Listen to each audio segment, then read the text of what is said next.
Ang ating pong kasamahan na si Charms Espina, siya po ay nasa Cebu. At tayo po ay humingi ng update tungkol po sa nangyari nga pong malakas na pagyanig dyan. Charms, kamusta dyan? Ano ba ang iyong mga naranasan dyan habang ikaw ay nandyan sa Cebu?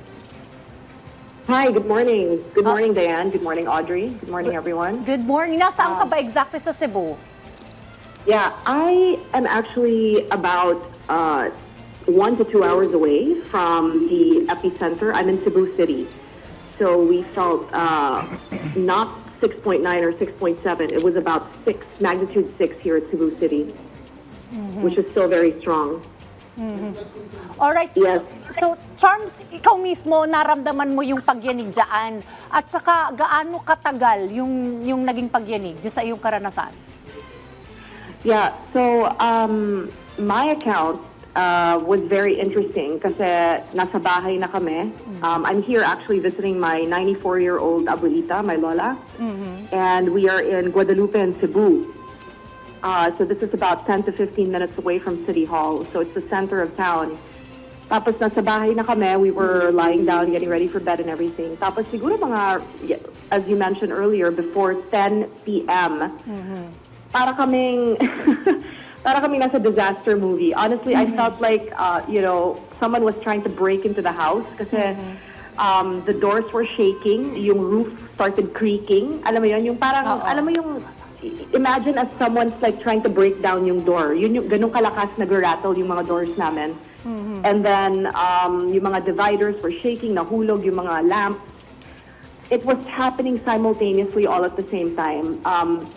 With increasing strongness, no, yung intensity ng earthquake. So, initially, akala namin may gustong pumasok sa bahay, pero it was shaking sa buong bahay. So, that's when we realized, hindi pala to, this is not someone trying to break into the house. This is an actual earthquake na sobrang lakas. Siguro it happened maybe less than a minute. It happened less than a minute or a little over it, but didn't last longer than that. Pero ano siya talaga, it was a violent earthquake because nakahiga ako and it was the kind of jolting na parang it's gonna throw you out of your bed. Ganun kalakas. Ganun kalakas siya.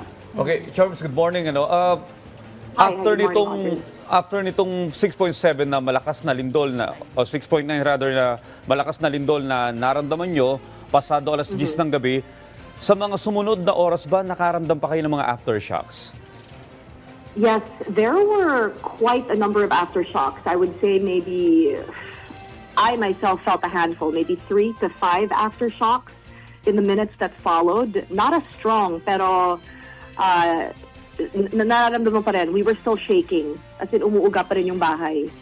And it was a very scary experience, no? Kasi when you have incidences like this, iniisip mo, ano ba talagang dapat gawin? Minsan nakakalimutan yung mga protocol, right?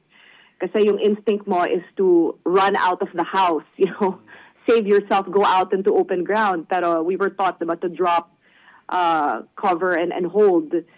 And of course, a part of you is also saying, should I get the things that I need? Pero syempre, you need to check on your loved ones.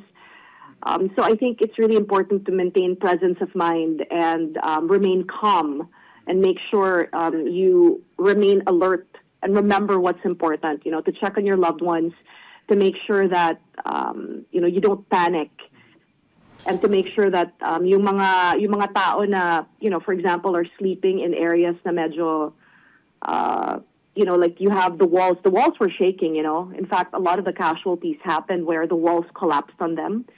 Yumayanig na walls, parang they just died in their sleep. So that was the first thing I did. I checked on my lola, I checked on yung mga kasamahan sa bahay, and we made sure that pumunta kami doon sa may terrace in an area na hindi masyadong closed off.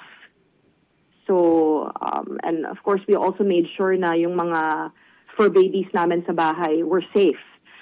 Actually, that's what I was telling Radyo Pilipinas a few hours ago when I was also interviewed.